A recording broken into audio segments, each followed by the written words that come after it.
finir avec GTT, pépite française, spécialisée dans le calfeutrage des soutes de méthanier pour le transport du gaz naturel liquéfié, qui a évidemment profité de l'environnement géopolitique de ces derniers mois. Depuis, le titre repart à la baisse. Hier, le GTT a annoncé la signature d'un contrat portant sur 4, la construction de 4, la livraison de 4 cuves. Est-ce que c'est suffisant pour reporter de nouveau le cours à la hausse ? Eh bien, à court terme au moins, la réponse à votre question, Louis-Antoine, eh bien, c'est malheureusement cette grosse bougie rouge d'hier. Alors, on a ici un graphique en données quotidiennes, et ce qui va nous intéresser surtout, c'est le mouvement baissier qui a commencé dans la deuxième quinzaine du mois d'août et qui a trouvé un support pour l'instant vers il y a à peu près 15 jours, 3 semaines, sur 105,5. On a une zone qui est une zone de résistance qui est extrêmement forte, qui a comme point important,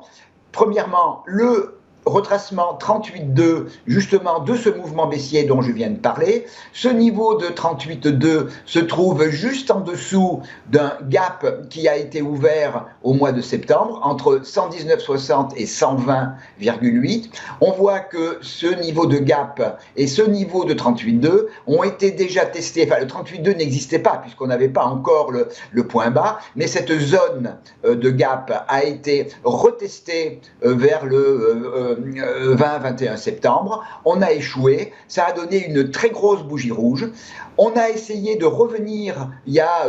en fin de semaine dernière sur cette même zone, sur le 38,2, sur la zone de gap. On n'a pas réussi à aller jusqu'au niveau du gap. Et puis, eh bien, on a notre grosse bougie rouge d'hier qui donne véritablement le sentiment que les vendeurs ont repris le contrôle du marché et le scénario possible des jours à venir, si on casse le niveau que l'on a testé à plusieurs reprises,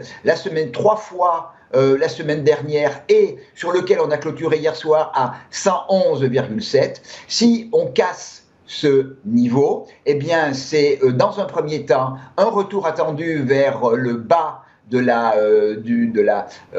mouvement de baisse dont on a parlé au début, donc à 105,5. J'ai mis également les extensions de Fibonacci du mouvement de consolidation, et si on casse 105,5, eh bien on ouvre une nouvelle jambe de baisse en direction de la zone 96,6, 98,1, puis 91,6, qui sont des zones qui sont à la fois des niveaux d'extension de Fibonacci et qui tombent sur des niveaux de support du passé.